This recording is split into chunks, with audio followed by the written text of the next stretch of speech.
ఐదవ రాశి అయినటువంటి సింహరాశి మిత్రులారా, మీరు మఖా నక్షత్రం 1, 2, 3, 4 పాదములు, పుబ్బా నక్షత్రం 1, 2, 3, 4 పాదములు, ఉత్తరా నక్షత్రం మొదటి పాదానికి జన్మించిన మీరు సింహరాశి వారిగా పరిగణించబడుతున్నారు. ఈ మార్చి నెల మీకు శుభాశుభ ఫలితాలు ఎలా ఉన్నాయంటే, సూర్యుడు మీకు ఈ నెల అనుకూలంగా లేకుండా 7వ ఇంట్లో ఉన్నారు. కుజుడి గ్రహం అనుకూలమైనటువంటి ఫలితాలు ఇస్తున్నారు. బుధుడు ఈ నెల మీకు బాగలేడు. బృహస్పతి కూడా అనుకూలమైన స్థితిలో ఉన్నాడు. లగ్నం పైన శని ఉన్నాడు. దీనికి ఏమేమి ప్రభావాలు ఉన్నాయంటే, కాస్త మిశ్రమ ఫలితాలను ఇస్తున్నారు. ఉద్యోగంలో పని ఒత్తిడి ఎక్కువ, స్ట్రెస్ ఎక్కువ. ఇది స్త్రీ పురుషులు ఇరువురికి కూడా వర్తిస్తుంది.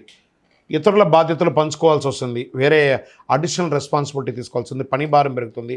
ఉన్నతాధికారులతో మాట్లాడేటప్పుడు చాలా జాగ్రత్త, సహనంతో మాట్లాడండి. ఒక్కొక్కసారి కోపం వచ్చేస్తుంది. ఆ కోపం వల్ల మీరు ఉద్యోగుల దగ్గర ఇబ్బందులు పడే అవకాశాలు ఉన్నాయి. వృత్తి జీవితంలో బిజీ అయిపోతారు. ఈ నెల కొంచెం కూడా రెస్ట్లెస్గా ఫీల్ అవుతారు మీరు.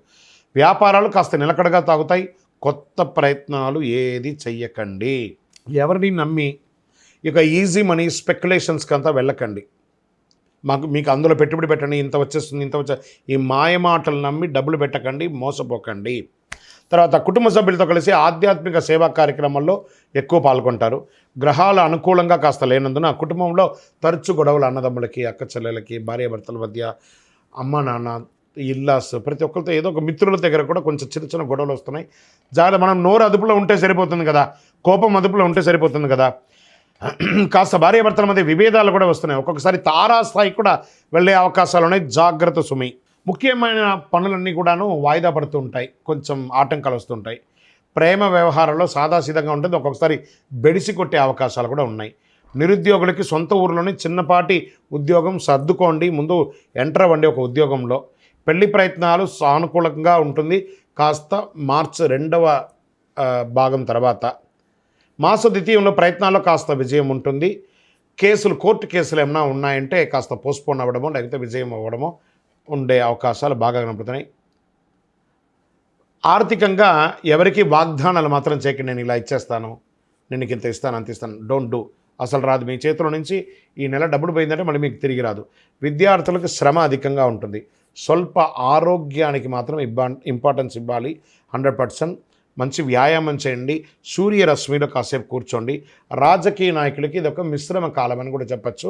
ప్రజాక్షేత్రంలో వెళ్ళినప్పుడు చాలా జాగ్రత్తగా ఉండాలి. ఇంకా మీరు ఓవర్సీస్లో ఉన్న వాళ్ళందరూ కూడాను టెన్షన్గా కొంచెం ఫీల్ అవుతున్న వాళ్ళకందరికీ కూడా ఈ నెల కాస్త రిలాక్స్గా ఉండండి. అన్నీ మంచిగా అవుతుంది. షేర్ మార్కెట్ స్పెక్యులేషన్ మిశ్రమం. మీడియా రంగం వారికి ఈ నెల చాలా బాగుంటుందని కూడా చెప్పచ్చు. ఐటీ సాఫ్ట్వేర్ రంగం వారికి స్ట్రెస్ ఎక్కువ ఉంటుంది. రాజకీయ నాయకులకి బాగా మళ్ళీ చెప్తున్నా రాజకీయ నాయకులకి ప్రజాక్షేత్రంలో వెళ్ళేటప్పుడు జాగ్రత్త. వ్యవసాయదారులకి చాలా అనుకూలంగా ఉంటుంది. ఒకే నెల పాజిటివ్ డేస్ ఏమైనా ఉందనుకుంటే 5, 8, 10, 13 లక్కీ డేస్గా చెప్పచ్చు.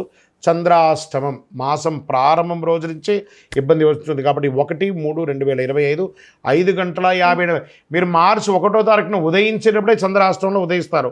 3/3/2025 6:39 సాయంత్రం 1వ తారీఖు నుంచి మొదలు పెడితే 3వ తారీఖున సాయంత్రం వరకు చంద్రాష్టమం ఉంటుంది. జాగ్రత్త సుమి. సింహరాశి మిత్రులారా జాగ్రత్త, అన్ని రకాలుగా జాగ్రత్త.